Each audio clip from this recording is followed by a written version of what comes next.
What's up guys, back at it again today. We got this beautiful spice orange GameCube controller. It's a little bit dirty and both the sticks are messed up. The left one here looks like it was chewed off by a dog or something. So in today's video, we're going to clean this thing up and replace both thumbsticks. What you will need is a tri-wing screwdriver for those Nintendo security bits and of course some replacement thumbsticks. I like to use something a little bit bigger than those typical red ones I see floating around, but these will work just as well. The first thing we'll need to do is remove the 6 screws from the back of the controller to give us access to the internals.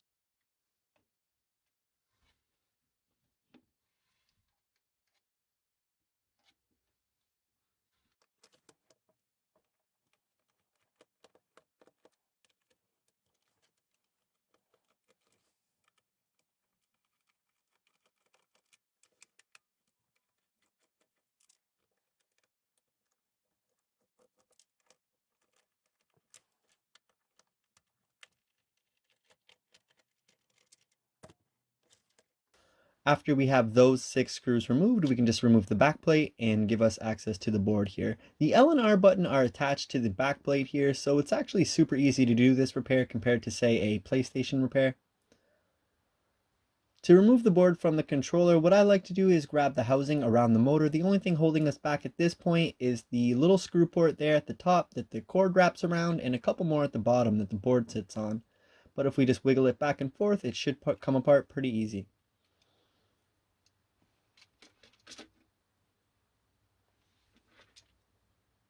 We can just set the other side of the shell and the buttons aside there. I'll give them a clean before putting everything back together. From here, the thumbsticks actually just pop off, but you might want to be careful with the C-stick there. It's actually attached to a little piece that wiggles around and can be a little tricky.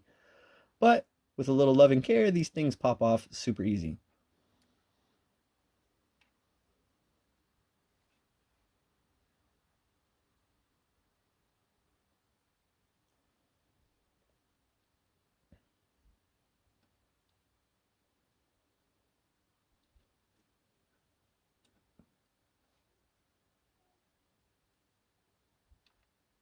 From here, we can just grab our replacement thumbsticks and pop them right on. There's a little groove in there that allows you to line it up perfectly, and you can't really mess this up.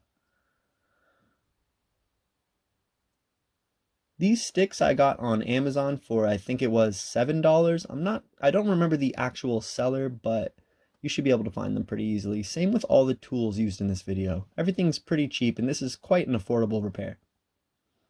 We'll give it a little wiggle test after we pop it on.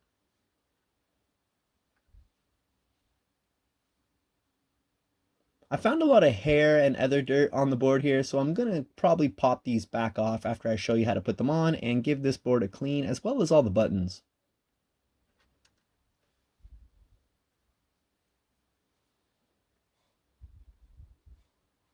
I spent quite a while picking out hair out of this little thing here. I'm not sure how they would get down here, but after a while, you find some weird things in controllers.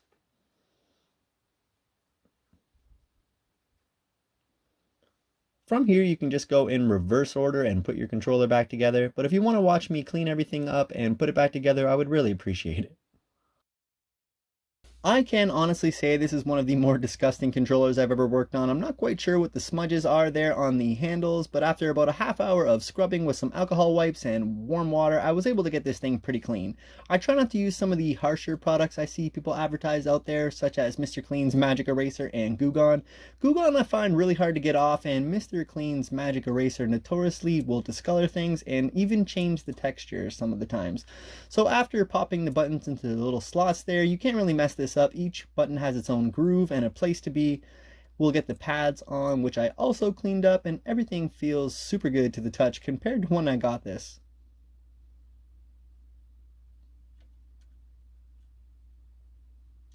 Honestly, working on old Nintendo stuff can be super satisfying. There's nothing really tricky when it comes to the retro Nintendo stuff, and everything goes together super easy. Nowadays, with the Nintendo Switch Joy-Cons, those are the only thing I really struggle with. So we'll just get the board back into place here. We'll line the thumbsticks up and get the 3 slots that the screws go into all lined up there.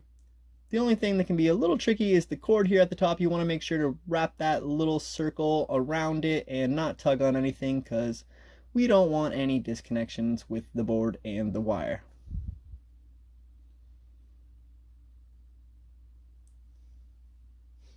Lastly, we'll just grab our back plate, we'll put it back on.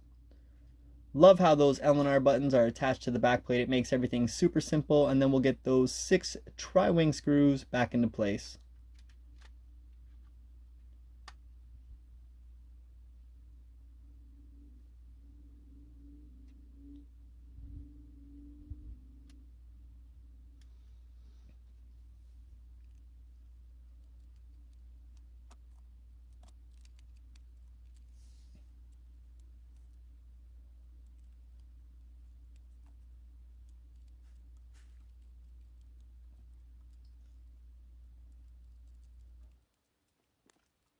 So there it goes, it's back together. All in all, I'm really happy with how this little restoration went. I really love that Spice Orange GameCube controller. Let me know down in the comments, what is your favorite GameCube controller of all time? I hope this video helped you out, and thanks for watching.